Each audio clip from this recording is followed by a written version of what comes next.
congratulations. Let's now turn it over to the hosting press conference with our winning coach. We are joined by PNP Coach John Reyes. Coach, congrats on the win. Could you describe how CMAC took over by winning that storm after that rally by here?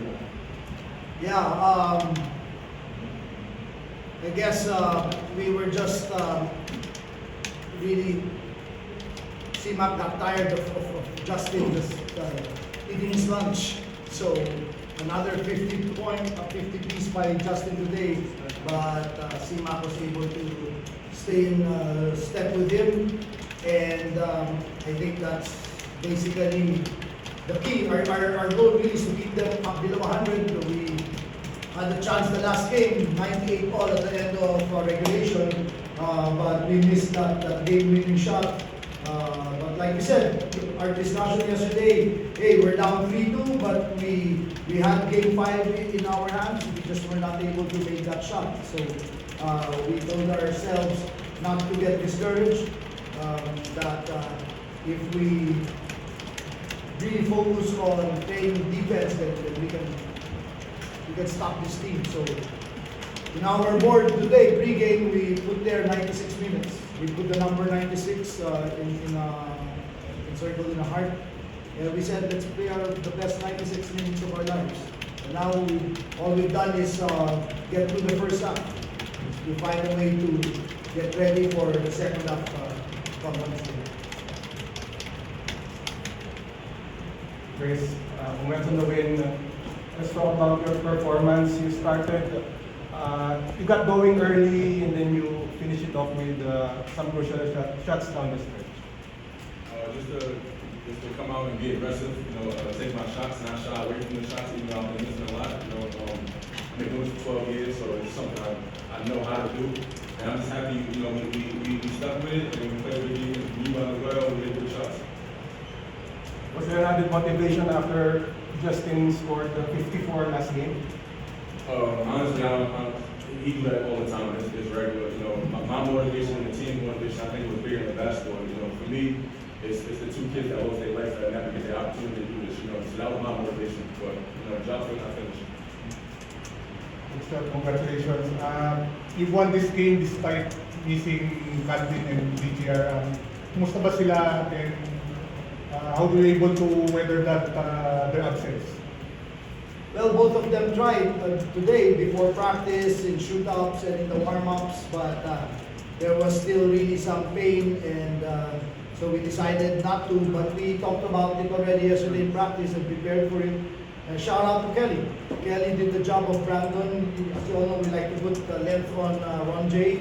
And we were worried because Brandon and Calvin were our two best defenders on Ron J.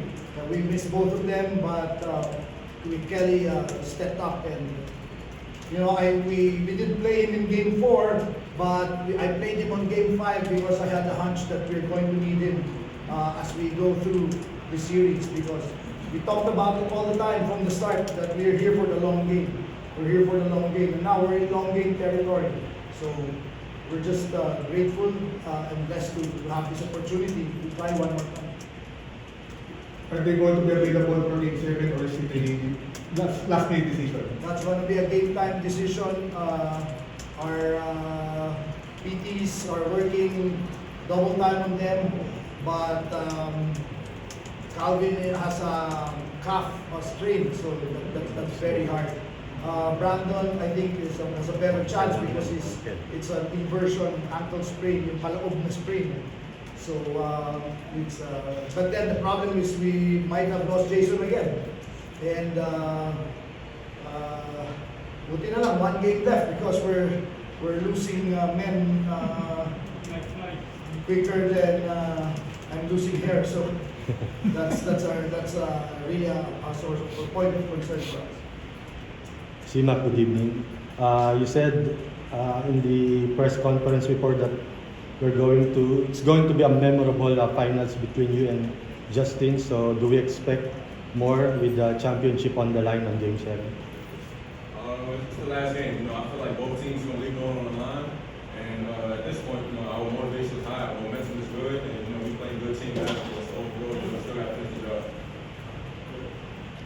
Coach, Justin had 52 points but no Ginebra locals for the double digits. What does that say about your defense, especially to the World Cup for you?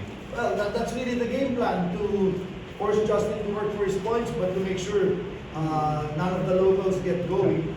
Unfortunately, that game plan backfired on us last game because Justin beat us almost by himself, really. But again, super player, there's very little we can do to stop him.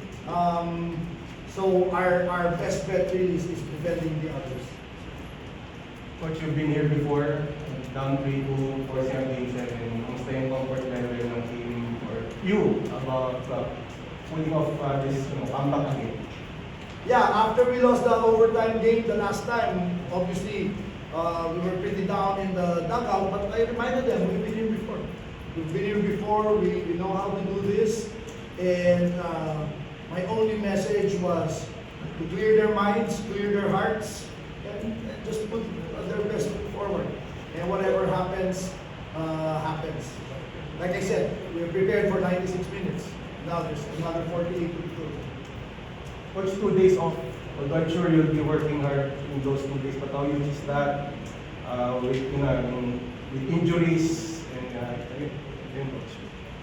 It works both ways. It allows our injured guys to recover, but it also allows their guys to rest and recover. So in this situation, I already said it before, it's really a battle of attrition. And all we want is to continue, just go down and just go out and fight. Just fight for every loose ball, fight for every possession. And as long as we give our best, whatever happens, happens. Simak, how excited are you for Game 7? Super excited, super excited. This is another opportunity to go out there and win a championship. But, we still got 2 days left to recover, get our minds right, and get ready for the A question for both Coach Chuck and Chris. Did any of you want to be able to provide any inspiration from the New York Knicks championship at this point? 100%. 100%. That was my motivation, of course. That the Knicks winning, now we got. Yes.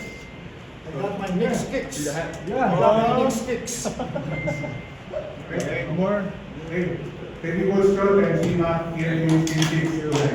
Oh, it's appreciating. Simak. Yeah. 99. Been a bang since 99.